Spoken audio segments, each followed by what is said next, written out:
Steve Jones sat on the back terrace, watching the sunset on the sea. Perhaps they should have moved here years ago. The beauty and tranquility of this place was mesmerizing. Here means a small island off the north coast of Cornwall. For most of their 22 years of marriage, Steve's wife Claire hinted, cajoled, and finally persuaded him to move from London to here, where she and countless generations of her family had grown up. Improved communications and technology, and finally, COVID, allowed him to do enough work from home to make it viable, with trips to the capital limited to once a month. Claire, living in London, regularly returned to the island to visit family and friends, and most importantly, to see her mother. They bought the house from Claire's cousin 2 years ago, but only moved in 6 months ago. In the meantime, Claire spent her visits making repairs, using it as a base after the major building work was completed. The house faced west onto the bay and had a spectacular sunset that Steve admired while sipping a cool beer. The property was an old farm, and there were still meadows and orchards nearby, and it looked like a few new trees had been planted, no doubt part of Claire's landscaping the previous spring. Trees and orchards seemed to be a feature of the entire island, and Steve wondered if they were intended to provide shelter from the strong sea breezes or, most likely, to produce the much-loved cider of the locals. He had to admit it was a good move. Claire was right. It's a different pace of life among close circles, many of whom were Claire's relatives. Claire was happy to be back home and seemed to know everyone on the island. As an outsider, Steve felt a certain coldness from the locals, but he liked their straightforward manners. The way everyone had come together was impressive, and he wondered if it had something to do with the independence necessary for the survival of a small island community. Steve met Claire at university. Both studied business. Claire majored in marketing, and Steve majored in new technologies. They developed a strong relationship and married shortly after graduating, deciding to live in London for better work opportunities. They've been married for 22 years, but Steve still thinks Claire is beautiful. Over time, her hair became shorter, now pulled back and ending at the back of her head, and a golden hue was added to her usual blonde color. He knew she was worried about the 4.5 pounds she had gained over the years, but he liked that her figure had become rounder, her hips and bust more curvy. Her eyes remained unchanged, blue-gray with yellow specks in the irises. Unlike Steve, she never looked disheveled or wore sweatpants, maintaining a classic look. He had never seen his wife so happy, so involved in the life of the island and constantly participating in the work of one committee or another. Her current project involved organizing a solstice festival. Their 2 daughters, Nicole and Michelle, were born immediately after the wedding, grew up and went to study at Durham University. This was another factor that prompted Steve and Claire to move. Judging by their social media, the girls were enjoying university life to the fullest, but Steve was confident that they had time to get all the necessary work done, although Nicole tended to leave everything until the last minute. Steve was interested in the history of the island and enjoyed listening to old fishing stories in the local pub. There were several old books published, which gave an idea of the history of the island. These were kept in a small schoolhouse, which served as a library, as well as the village hall and venue for all social events. Steve looked around the attic of his house for the first time, thinking he might find something more about the history of the place. Mostly there were old beds, furniture, and toys. While digging around, he found an old box containing a handwritten manuscript called Tales from the Island. He made out the author's name, Melissa Taylor, and immediately discovered that it was his wife's surname. He sat down on a wicker stool and began leafing through. The handwriting was beautiful, a traditional font with swirls and flourishes, and the content was a mixture of stories and the author's experiences passed down through generations. Steve's attention was drawn to drawings of trees as he flipped through the pages. His eyes skimmed over the content. Some of it was faded and hard to see, but he could catch snippets. The tradition was founded in 1287. It was then, during the reign of the Plantagenets, that the law of the first night, also known as the jus primae noctis, law of the first night, was applied. As part of the marriage license, the ruling lord had the right to spend the first night with any new bride within his lands. Steve could remember a similar reference in the William Wallace movie starring Mel Gibson, but he was sure that this was a myth conveniently picked up by Hollywood to add a little voyeurism and excitement to the film's plot. Steve continued reading. Seeing the suffering this caused the groom, and in order to prevent any attempt at murderous revenge, the female elders spent one night with the groom. Over time, this escalated to one of the older women sleeping with the groom to ensure some parity for the couple. For 2.5 centuries, the plague dominated English life, wiping out the population. The island was not immune to the disease, and there were many deaths on it. Following a severe epidemic in 1622, there were concerns that the island's population might not be sustainable, and abandonment of the island was seriously considered. Sometime after this, rumors appeared about the substitution of partners on April Fool's Day. This was associated with efforts to populate the island, and widows were encouraged to seek partners among young men. At the outbreak of the Great War, almost all the men on the island enlisted in the British Army's PALs. Many young men did not return, so changes were made to the island's tradition to provide young unmarried men going to war with a surrogate partner before conscription. This practice was resumed to a lesser extent during the Second World War. The text goes on to detail Melissa's own experiences in the 1950s. The arrival of non-locals and the displacement of people undermine the tradition, but it still exists among some families. The elders insist that this is a tradition and that it has its value. Married women who have raised children are offered surrogacy for a young man who has reached the age of 18. For men, it relieves all the worries and pressure associated with losing their virginity. They also receive guidance from an experienced woman and end up becoming better husbands in the future. Divorce is unheard of on the island. This tradition also reduced the likelihood of unwanted pregnancy during adolescence. For women, it is seen as part of a community service, with a hint of reward after years of hard work raising children. Tradition also reduced the influence of the empty nest and the likelihood of illicit affairs. Melissa went on to talk about her own surrogacy for a fine young gentleman who had reached the age of 18, at which time she was 46. While her husband was busy with business, a young man, Robert, was working on their small plot of land, planting trees as a sign of renewal as part of the festival. His reward was time in Melissa's marital bed. The text gives the impression that Melissa's husband knew but never spoke about this arrangement.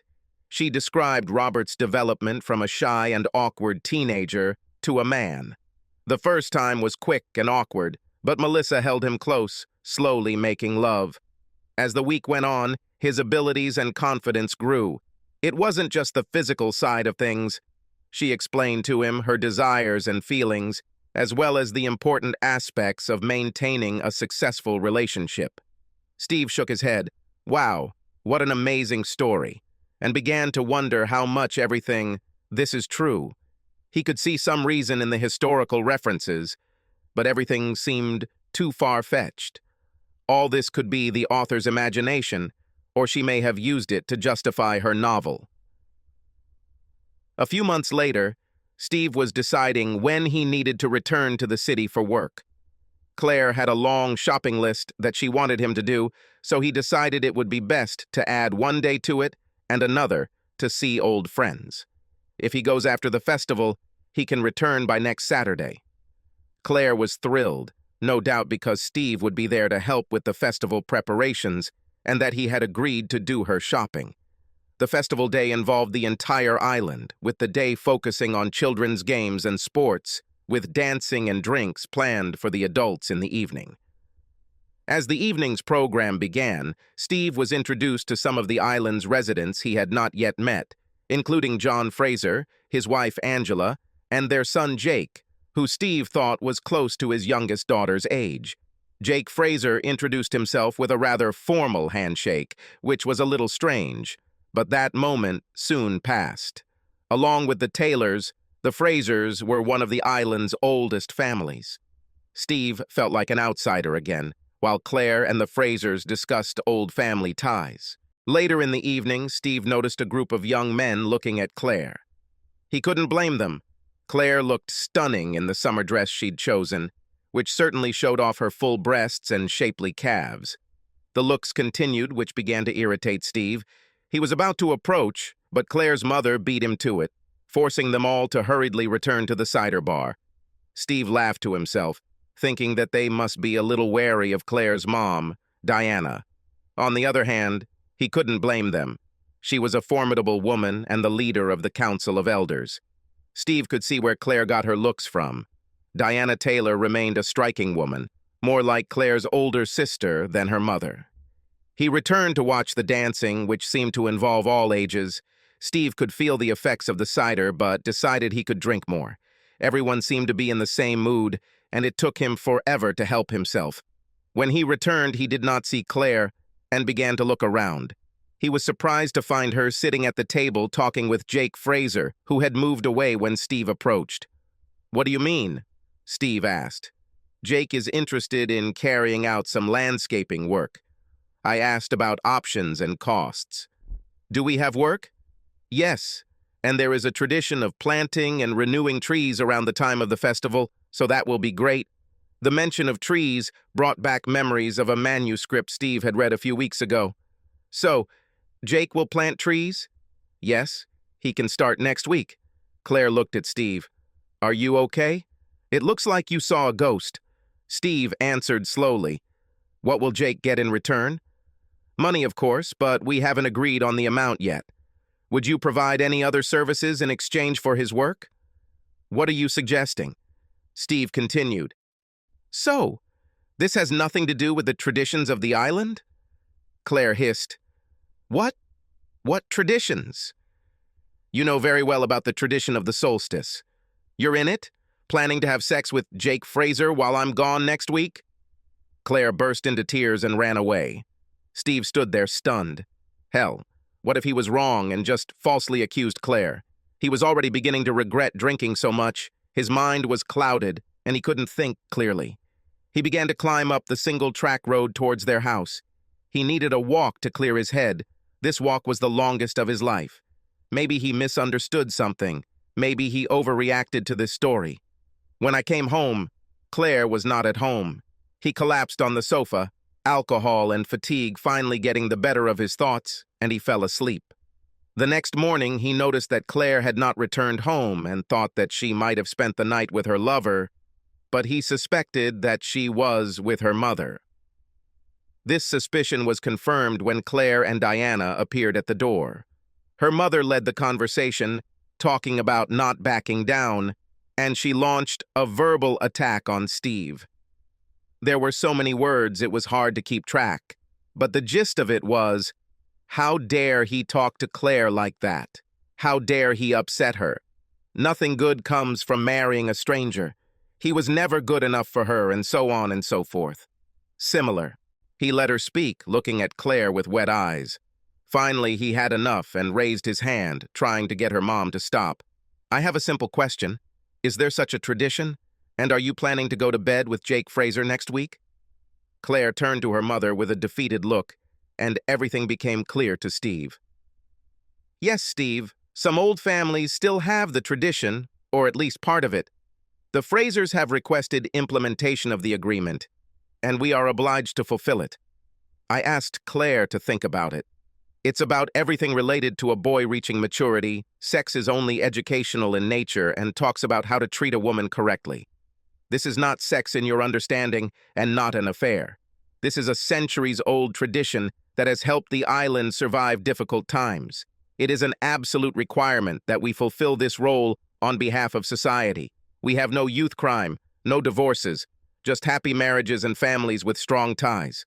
You probably noticed this yourself." Steve sighed. "So it's all true. Married women are entertaining thirsty young guys in the name of the public good." Diana replied, "Don't be so vulgar. You're a stranger and you don't know how important this is to us. It's ingrained in every story we hear growing up here. If you were from here, you'd get all the benefits at 18, and that would make you a better man. I doubt you would refuse this offer. Steve replied, Now there are no ancient laws, plagues, or wars. You do it because you enjoy it. Tell me, Diana, how many times have you played this role? An attractive woman like you was probably asked for several executions of the agreement. I bet you've had a lot of fun for weeks. Finally, Diana seemed speechless, but then recovered. Yes, I have fulfilled my duties several times, and I am proud of it, just as you should be proud of Claire's sacrifice. I beg you, Steve, let Claire do this. You can't understand how important it is to us. Steve turned to his wife. So you want to do this? I think so. I'm ready to make this sacrifice. Like my mother said, I want to become part of society. No one was happy when I left for university, got married, didn't come back here, and didn't fulfill the responsibilities that fell to others. Steve replied, So this is a sacrifice? Don't you strive for this yourself? It seems strange, considering that you were so happy that I was going to London. You were so excited. Claire blushed and then continued, I just felt relieved that I could arrange everything and ensure that it wouldn't affect you. And it will not affect me. I am absolutely sure of that. This will not affect our relationship with you in any way. Besides having sex with another man, lying, other people knowing what happened, and keeping your clueless husband in the dark, you might be right. Claire and Diana winced at Steve's sarcastic response. Then Diana spoke. Why don't we all give ourselves time to calm down and discuss everything? Now all the cards are on the table, as they should be, and nothing has happened yet. Claire stayed at their house, but they hardly spoke. Steve just couldn't understand why Claire thought she wanted to go through with this. He expected her to simply give up on the idea, but she seemed obsessed with the island's tradition, regardless of the cost to their relationship. Claire insisted that if everything was out in the open, everything would be better. She promised to be honest with Steve, even if it meant difficult conversations. Steve was partly surprised by her absolute faith and assertion that such an agreement would not affect their relationship. Diana returned on Wednesday while Claire was in the village, and he suspected that they had agreed upon a time between themselves. Can we talk, Steve? Steve nodded towards the kitchen table and they sat down. First of all, I'd like to apologize. This shouldn't have happened and it's my fault, not Claire's. Steve replied. Claire is more than capable of making her own decisions, and this decision seems to have already been made, regardless of my opinion. She loves you very much and is confident that you are strong enough as a couple to get through this. Steve answered gloomily, In fact, you both don't notice how much this affects me. This is a real betrayal. I wasn't here when I was 18, and unlike everyone else, I didn't live my life knowing that this could happen to my wife. I naively believed that my wife would be faithful to me, as in wedding vows. I understand, Steve, and it must be incredibly difficult to explain how differently we look at things. We don't see it as infidelity, it's really important to us, and I know Claire sees it as a way to get back into the island community. After a short silence, Diana continued. What will you do if she agrees to this? Steve sighed, not wanting to say the words, but said anyway. I won't stand for this. Diana seemed to weigh the situation before speaking. What if there's a way to even things out? Maybe give you the opportunity to experience what you missed when you were 18. Steve must have looked as confused as he felt, Diana continued. I talked to 2 other elders. We agreed that the elders would offer you an agreement similar to what Claire is doing. A realization finally flashed through Steve's head. Are you suggesting that I have sex with Helen Brown or Moira Fraser? Memories of meeting these 2 women flashed through Steve's head. Helen, a widow from a young age. Steve assumed she was about his wife's age, with long black hair and deep brown eyes. She maintained a trim figure and was certainly an attractive woman. Steve didn't know Moira Fraser that well, but he knew that she was happily married and related to the other Frasers. She is the headmistress of a small school. With mixed reddish-blonde curly hair, she has a more graceful figure, often showing off ample cleavage. Steve looked up from his memories. Yes, Steve, the elders are willing to offer this, and I hope it shows you how much this all means to us. We didn't just put Claire in this position carelessly. Despite the obvious temptation, Steve thought the whole proposal was absurd.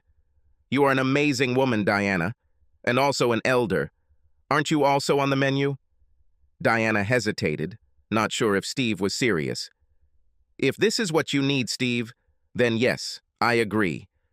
I will not be the one who is responsible for the loss of centuries-old traditions." Steve shook his head, amazed at the lengths Diana would go to. He had a terrible feeling about how he would try to explain this agreement to his father and the law.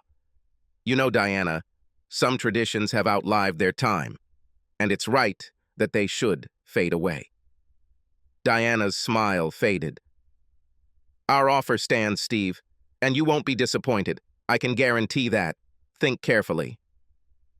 When Steve relayed the story to Claire, she already seemed to know about the elder's proposal, but Diana's inclusion left her in shock and crying.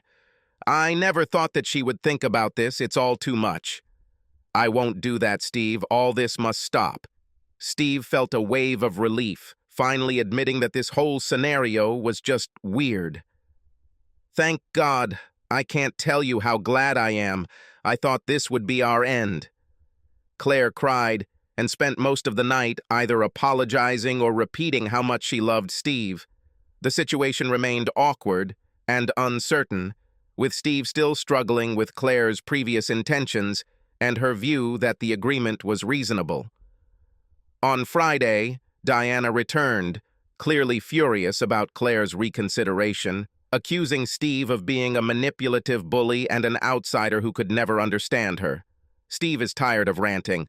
"Why don't you be honest, Diana, and admit that for you this is just a way to mock your husband?" Diana almost had a stroke. "Okay, if you want to know the truth, we're having a great time. A fit young guy in our bed, doing exactly what we say when we say it, is a dream come true. We give them everything repeatedly, and everyone in the Fraser family is gifted as." "Can you believe it?" Claire moaned. "Lord, Mom, shut up. You're ruining everything." Steve responded with a laugh. "Don't stop her. This is the most honest thing I've heard from her." Diana wanted to say something else, but Claire stopped her, asking her to leave and not come back until she agreed with her decision. It was the first time Steve had seen Claire confront Diana, and he couldn't tell who was more shocked when Diana ran out of the house. Over the next few weeks, the situation remained difficult. Claire constantly apologized for even considering this arrangement and for asking Steve to accept it. She was tied to tradition by her mother and did not think about the consequences. Steve was in a dilemma about going to the city for work. He couldn't put it off any longer, but the thought of leaving Claire on the island terrified him. Claire sensed his anxiety and insisted on going with him, taking time off from work. The gap with her mother grew even greater. They did not speak. And Claire never mentioned the tradition again. After much thought and worry, Steve decided that he needed to trust Claire and go on a journey alone. Claire again tried to convince Steve that she could come with him, but he knew that she was in the middle of working on a major marketing proposal and needed time to prepare. Claire promised daily calls and frequent contact. Steve went to London. Ferry, taxi, train, and subway meant that he was tired and collapsed on his hotel bed at 9 in the evening. He called Claire, who answered quickly, and they exchanged details of his trip and what had changed in the city during a long conversation. London was an endless stream of construction work. After the conversation, Steve immediately fell asleep, exhausted. He had had a few stressful days at work, but he felt refreshed. Being off the island had helped him clear his thoughts. He began to reflect on his relationship with Claire and mentally replay some of their conversations. The man who was so intent on trying to have a relationship with a younger man seemed as distant from the woman he married as he was from the caring mother of his children. He felt that Diana had too much influence over her and was glad they had a fight. She had gone too far, and he hoped it would end there. Still, he couldn't come to terms with Claire's actions and why she was so sure that this agreement would not affect their relationship, and these thoughts continued to bother him. Suddenly, remembering the trees that had been planted on his property the previous spring, Steve froze. Claire had been visiting the island regularly throughout the previous year. A feeling of horror came over him when he thought about who could have planted these trees. Perhaps she fought so hard for it this time because she needed to justify her previous actions. He called Claire, and she answered quickly again. Steve began. "Doesn't Jake Fraser have an older brother?" There was a pause before Claire responded casually. "Yes, I think there is." "You're just thinking, even though your families go back a long way?" There was a break. "Yes, Steve, he has a brother named Glenn." Steve continued. "He's about 19? More hesitation before she quietly whispered, "Yes." "And last year it was he who planted the trees?" There was no answer. Steve continued. "And what did Glenn Fraser get for this?" Claire recovered from her thoughts. "Only money, Steve. Their family is the only one on the island who does landscaping." "So you're not entertaining Jake Fraser right now as we speak?" Claire sighed. "No, Steve, I'm not entertaining, and you need to forget about this jealousy." Before she could say anything else, Steve hung up. Calls from Claire came repeatedly, but Steve ignored them all. He needed time to think. He finally answered the phone on Friday morning, surprising Claire. "Steve, thank God you answered. I was worried." "Indeed?" That's all Steve answered. "Of course, I love you more than anything in the world. What time will you be back tomorrow should we talk about this?" Steve responded in a calm tone that worried Claire. "I won't come back. I'll stay here for a while." Claire panicked. "Please don't do this. We need to sort this out as soon as possible." Steve responded again in an eerily calm tone. "Oh, that's true. But you didn't rush to London to do it, and only called me during the day. I understand your evenings have remained somewhat busy. Please, Steve, come home. I didn't do anything. It's just your paranoia. Just come home and we can work things out." 5 days later, Steve was returning to the island by ferry. When he reached the house, Claire was already waiting for him with Diana. Apparently, the message had been conveyed to her. Claire tried to hug and kiss him, but Steve pulled her away from him. Claire began to sob, and Diana looked furious. "Why are you here, Diana? This only applies to me and Claire. Do I understand correctly that you never quarreled?" Before Diana could answer, Claire began to explain. "We actually had a fight, but when you didn't come home, I needed someone, and you weren't here." Steve frowned. "It's hard to believe that my mother-in-law would make peace with someone if she didn't get her way. Given her efforts to reach an agreement, I doubt she would back down. I assume you never fought, and it was all a cover?" Claire's eyes widened. "This is getting out of control, Steve. I didn't do anything." Steve continued. "So you both agreed to lie and hide it because I wouldn't do it?" The argument continued, but went in circles. Steve was sure that Claire had cheated, but she denied everything. Eventually, he went into the spare room and left Claire and Diana alone. The next day, Steve decided to meet with his father-in-law, Bill Taylor, knowing that the conversation would not be easy. They always got along well, and Bill started with a friendly handshake, saying he'd been waiting for Steve. They talked about tradition and what Bill had learned. Bill realized that about 20 years ago, Diana had a one-night stand with John Fraser. He didn't like it, but it was like a night he'd thoroughly enjoyed when he was 18. Steve spent some time carefully laying out Diana's admission of a few week-long dates, asking if it was possible. Bill was upset, but said he always had an inkling that something else was going on, and his going on a commercial fishing trip provided ample opportunity. Steve asked Bill if he knew about his daughter's actions. Bill confirmed that Diana and Claire are inseparable, but tried to hide information from him. A week before Steve left for London, they said that the plan is already ready. Claire sat at the kitchen table, unable to look at Steve. "I can't believe that my dad is going to divorce my mom and that we are the reason for this." Diana made her own bed. "Your father would never agree to this level of deceit and lies." She still denies everything, although John Fraser admitted the truth, and he is not the only one. After a long silence, Claire whispered, "I know, and that's why I think I should tell you something." Steve didn't answer. "Sorry, Steve, but I made a deal with Jake." The explosion Claire expected never happened. And last year with Glenn Fraser? Claire nodded silently. Steve couldn't think of what to say. Please, Steve, this shouldn't change us. We've had 22 fantastic years. How can you say that? This changes everything. I'm so sorry, Steve. I thought I had to fulfill family obligations. Steve was seething with anger. What nonsense! You just wanted to have sex with another man. I did it and enjoyed it so much that I repeated it again. It wasn't like that. It was a duty, an obligation. So you didn't enjoy it? Claire hesitated, knowing that she was on very dangerous ground. Everything was ordinary, not like ours, just sex, not lovemaking. It was one time, it won't happen again. Only this wasn't a one-time thing, you did it twice. You had sex with both your brothers when they were barely 18, which makes you nothing more than a slut. Claire recoiled from Steve's verbal attack. I'm not like that. I was supporting a tradition, part of educating young men on the road to manhood, that's all. They were very grateful. Claire realized she had made another mistake as soon as she said this. Steve shouted, "Oh, I bet they were damn grateful. You say it was one time, but how many times did you do this before you raised them? Tell me how many times. If I'm 18 years old, I'm damn eager to please, and I have a woman on hand for the evening and all night.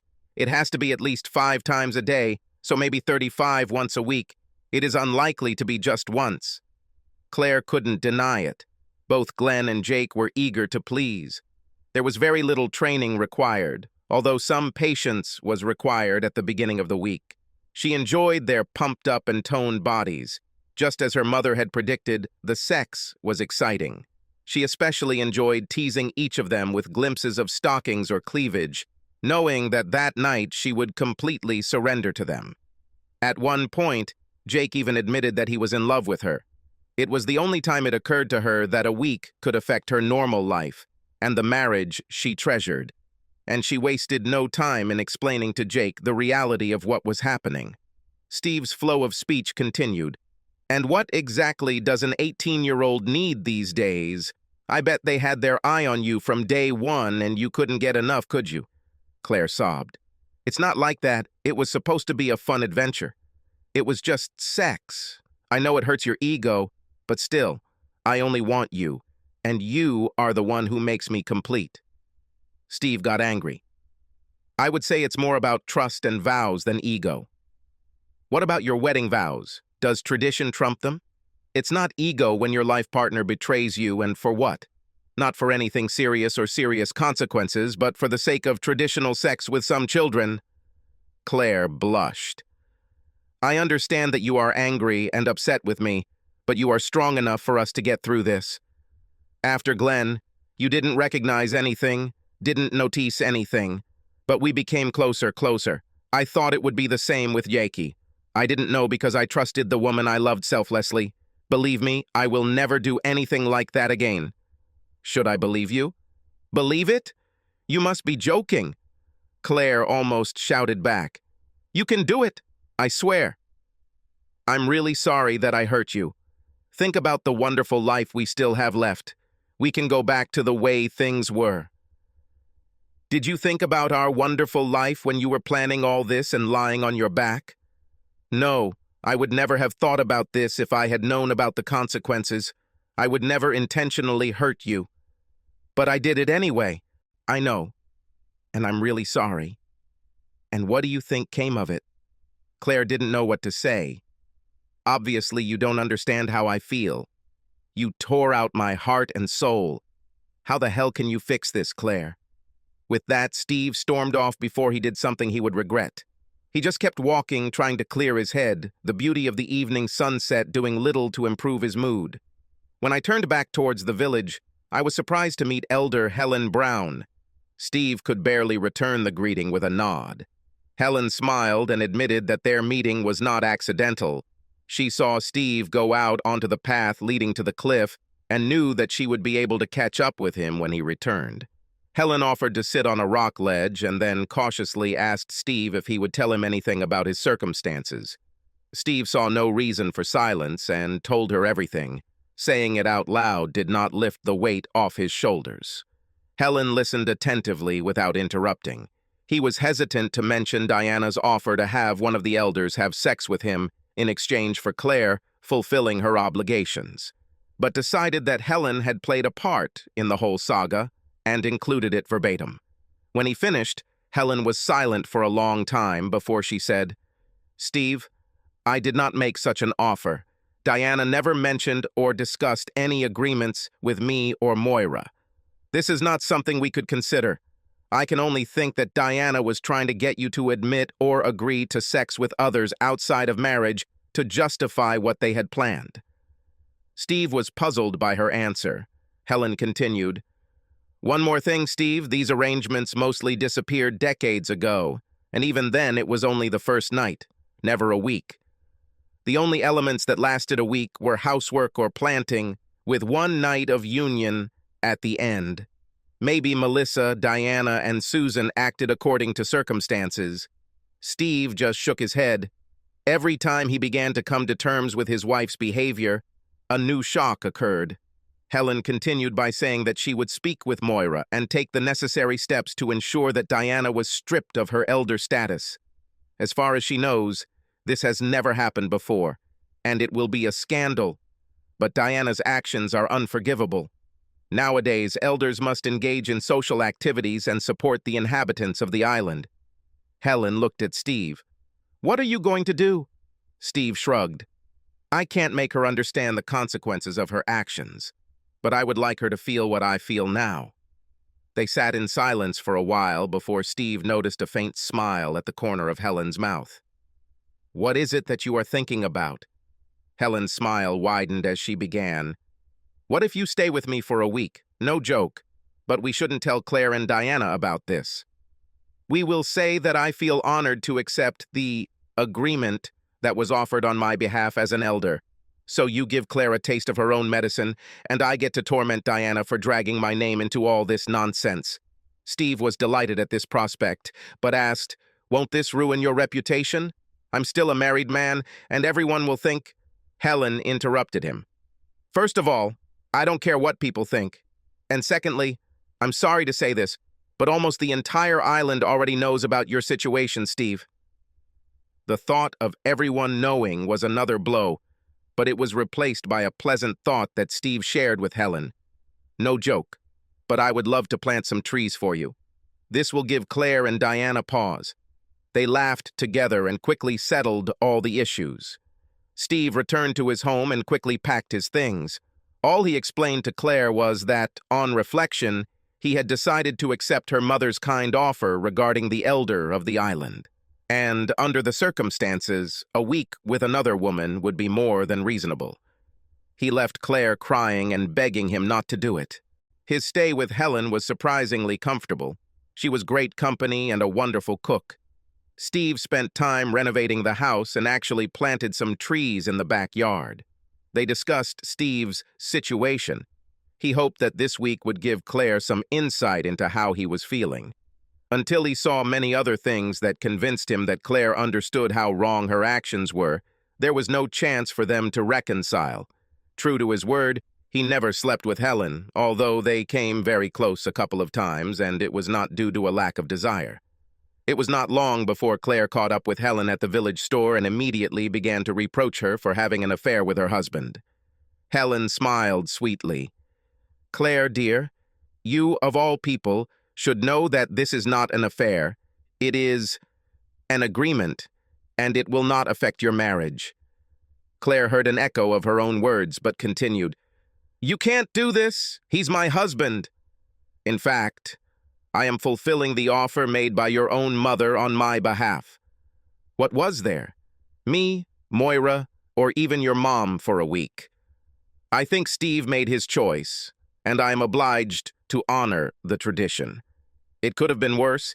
He could have chosen Diana. I promise to return him safe and sound, although he may be a little exhausted."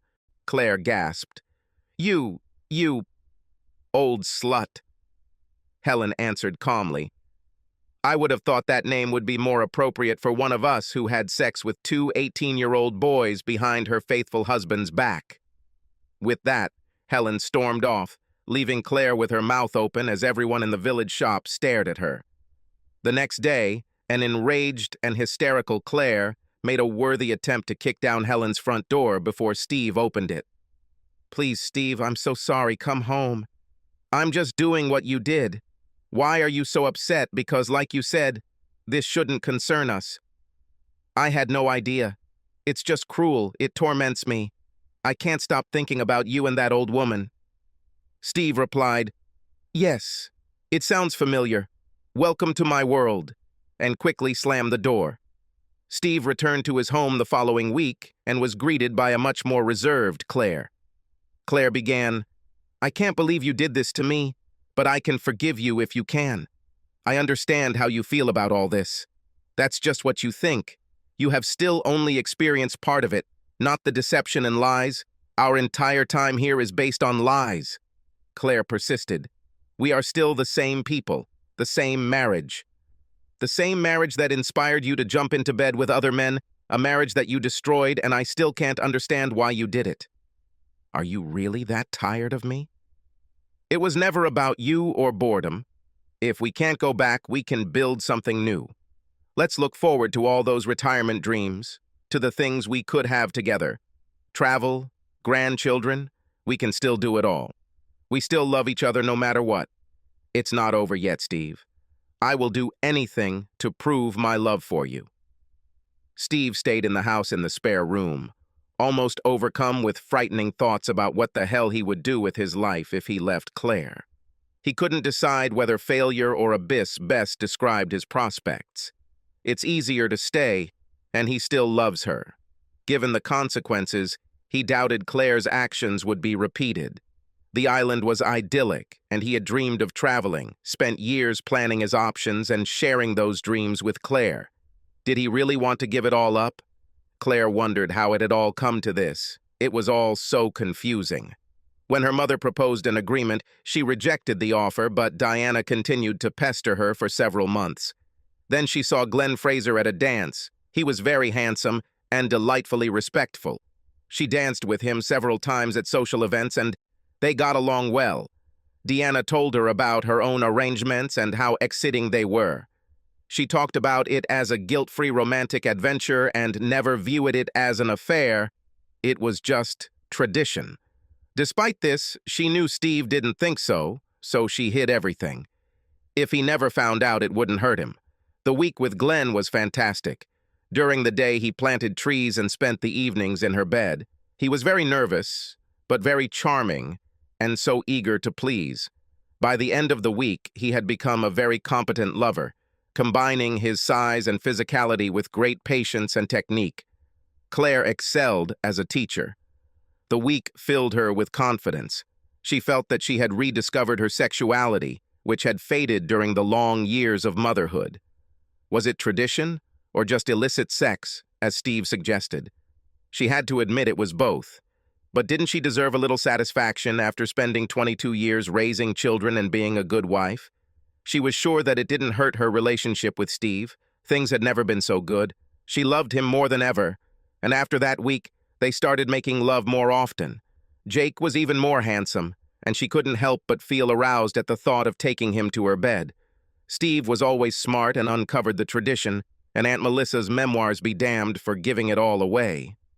Claire and her mother tried to convince Steve to agree, but he didn't go for it. Come to think of it, her decision to go behind his back was the worst she had ever made. However, she was confident that when the pain subsided, she would be able to bring Steve back. She just needed to remind him of how good they had it together and of their future aspirations. He will also want to stay together for the sake of their daughters and future grandchildren, and this angle could help her in her case. To Steve's surprise, their daughters arrived on the island 2 days later. Nicole wasted no time in criticizing Steve for his terrible behavior towards her mother, pointing out that the idea of living apart was simply ridiculous. Michelle seemed to be lying low, waiting for more information. Steve noticed a slight smile on Claire's face. Had he not noticed her manipulations and lies over the years? Apparently, she thought he wouldn't tell his daughters anything about their mother's actions, protecting them first, as always. All of Steve's doubts were cleared, but Claire was wrong. completely wrong. Steve raised his voice in a way his daughters could never remember. Your mother had been having affairs for 2 weeks with men, boys, younger than both of you, in fact. She doesn't seem to understand that I will never accept this behavior. Claire immediately denied this, saying that Steve had misunderstood the situation and that the men were simply doing landscaping work. Steve had to admit that she was good, almost convinced even him. Both girls knew that something was wrong, but what their father assumed was too far-fetched. Perhaps he was starting to go a little crazy. Steve might agree with that last thought, but he suggested they invite Grandpa Bill or the elders to help decide who was telling the truth. Claire fainted, or rather, she pretended to. It wasn't very convincing.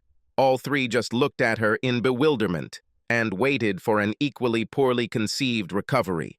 Steve looked at her with contempt. I can never trust you again. It's all over. There's no turning back or forward with flashing lights. How you will feel when you look in the mirror and know that you betrayed me? Nothing can erase that. And how will I feel looking in the same mirror if I accept this?